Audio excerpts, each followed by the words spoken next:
Welcome back to Board Games and Beyond. I'm James. And I'm Lily. And today we'll be teaching you how to play Happy Little Dinosaurs. Including the Perils of Puberty expansion pack. Let's go! Board Games and Beyond.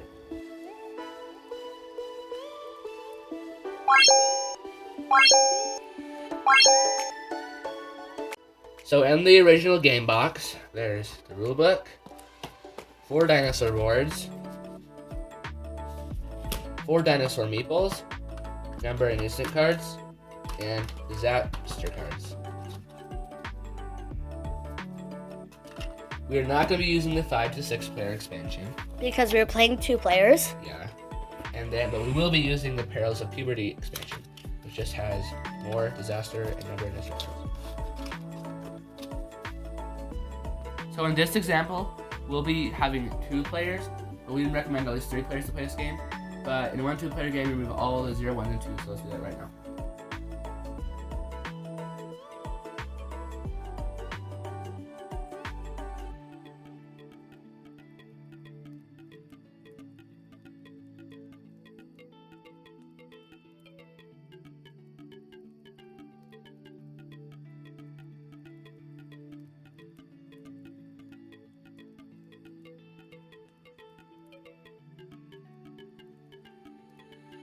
Shuffle the cards if needed.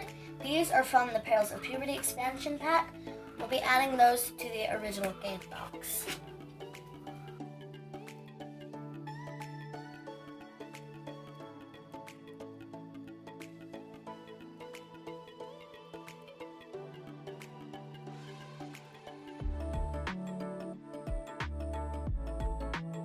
The next step is to choose your dinosaur board.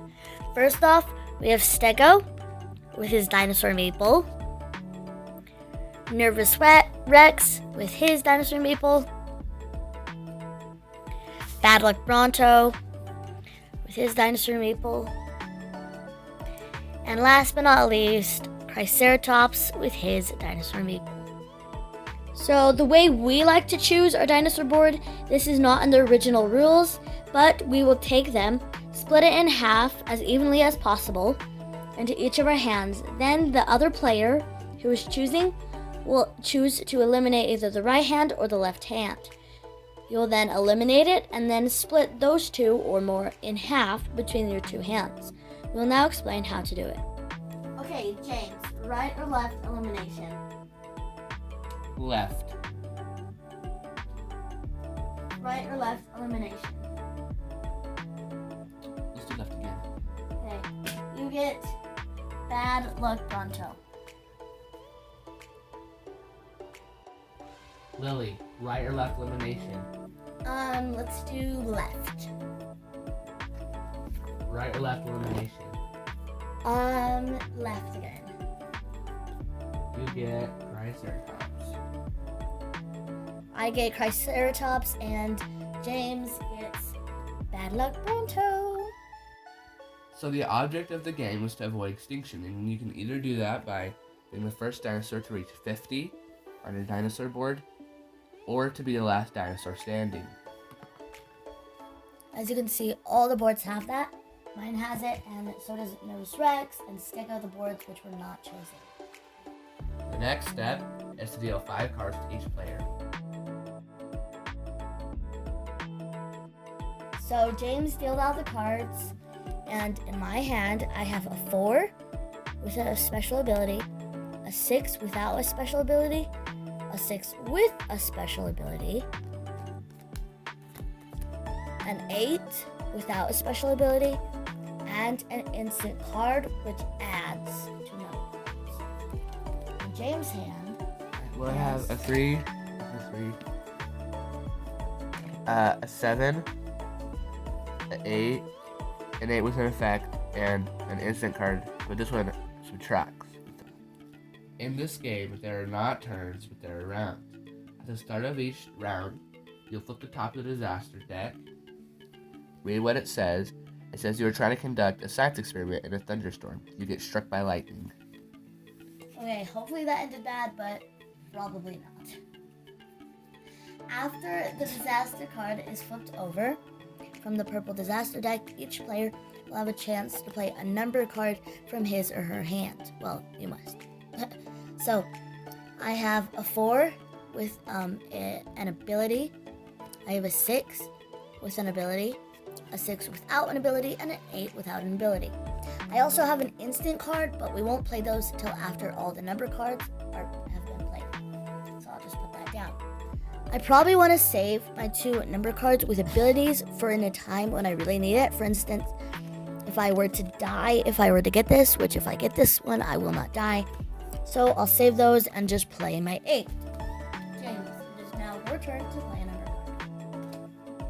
The players will all count to 3. 1, 2, 3. And flip over their number. Since I have an 8 and James only has a 7, James would get the disaster card and I would move 8, since 8 was the winning card and I was the winning player. But rewind.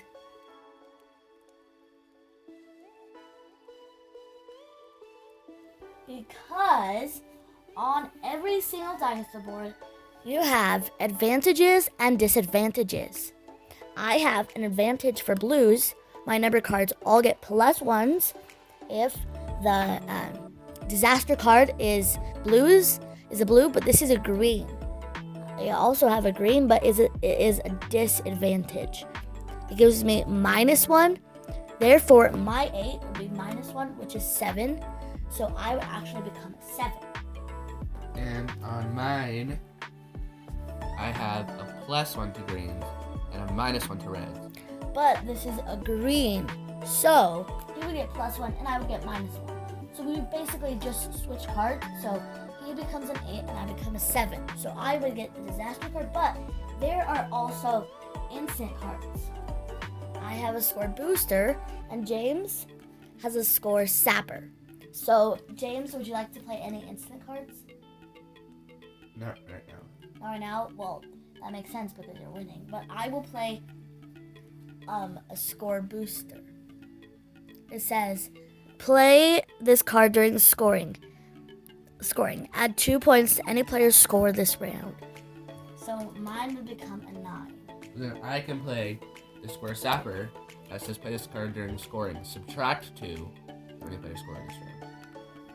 So these would basically just cancel out each other, and it was as if nothing had happened. So these just cancel out each other. So it turns out I would actually get the disaster card because I'm now 7 And then for my disadvantage, and James is an 8. So I would actually get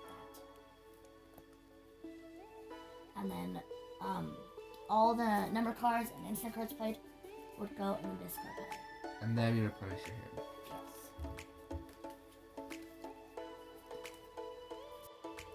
Now we will explain what is bad about disaster cards and what is good about disaster cards. So what is bad about them is that if you get one of each color, like here, so she gets green, red, and blue, then she will die and she'll get eliminated from the game. Also, if you get 3 greens, 3 reds, or 3 blues, you will also die and get eliminated from the game.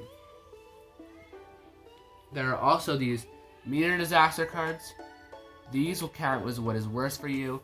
So if you have like 2 greens and another green, a red, a blue would be a green. If a meter is flipped over, just ignore your dinosaur advantages and disadvantages unless you're Stego, which as you can see, he gets +1 against meters. Yeah, so unless you're Stego and a meteor is flipped over, just ignore these because Stego is the only one that has advantages or disadvantages, anything that has to do with meteors. What is good about disaster cards is every turn, except the turn you got the disaster card, after score has been calculated and the highest scoring player moves 8, the lowest gets the disaster. For every disaster you have, you will move 1 automatically. Okay, so we're gonna demonstrate two more rounds, and in this round that we're gonna demonstrate right now, we're gonna show you what to do when 2 or more number cards with effects/abilities are played. So it's stomped and it's a red, and it says, "You're crushed by a mega dino," and your herd awkwardly walks away. I feel bad for him. Yeah, that would be really painful. So now we play our numbers. 1, 2, 3. So, since we both played number cards with effects or abilities, the player with the lowest number card that has an effect goes first. So since James has a 4 and I have a 6, James's number card is lower, so we resolve his first. So mine is Fire Spray. It says you may discard up to 3 cards from your hand. This one's good when you have low cards in your hand that you don't want to play and they're just taking space, because if you play them, then you get a disaster.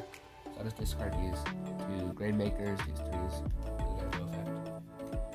And then mine goes next. It's Ice Cream. It's a 6, and it says, if you have the highest score this round, at the end of scoring, move a disaster card from your disaster area to the bottom of the disaster deck.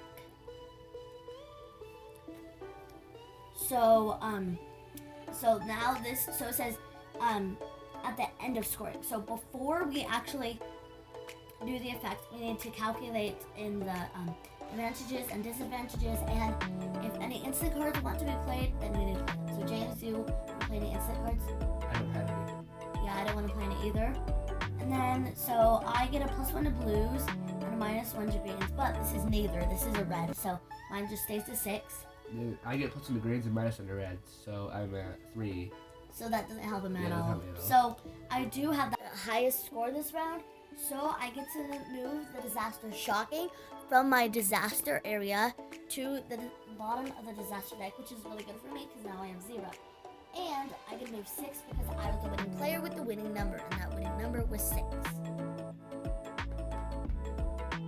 And also James gets the disaster. And then all these cards go in the discard pile, and then you replenish your hand.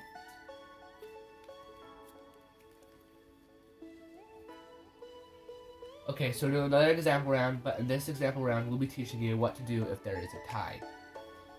So flip over the disaster card. Oh, it's a meteor. Oh my gosh. So we're in for trouble because a meteor is just, if you get it, it just becomes what is worse for you. So it's really bad. So if I were to get it, since I have no other disaster cards, it would basically be ignored. Like, it would just be no color, but I would still move 1 every turn after I got it. And then for James, since he does have 1, it still wouldn't count because he has to get 1 more. Oh, so it would be a blue. It would be red, blue, and green, which is 1 of each, and then it would die. So yeah. It's a meteor.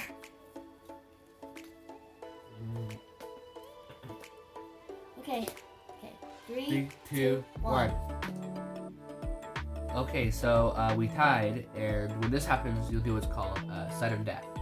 So you each play a card face down from your hand, and during sudden death, you do not play any instant cards, and your advantages and disadvantages do not come into effect. So we'll flip. 3, 2, 1. Okay, so since I have my number card has an effect, just ignore that because it's sudden death. So I would automatically win. Yeah, so she has the higher card, and then higher number card. Yeah, higher number card. But you don't move 9 spaces. You would move the original round number of spaces. So I moved 6, not 9. So. And then I get the meteor. But also James, you would move 1. Yeah, because he got his red last round, and it's a round after he got it, so you move 1 for every round after you get the disaster. Yeah, after the disaster. So you just go there, and then you replenish your hand. Yeah. So in this time we have to do 2 because we did a 7.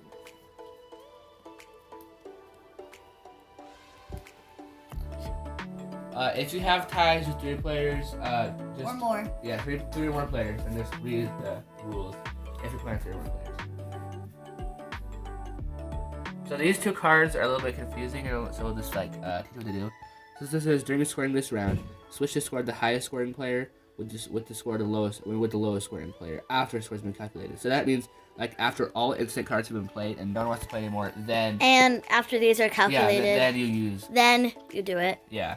And this one, also you can only play after, all instant cards have been played.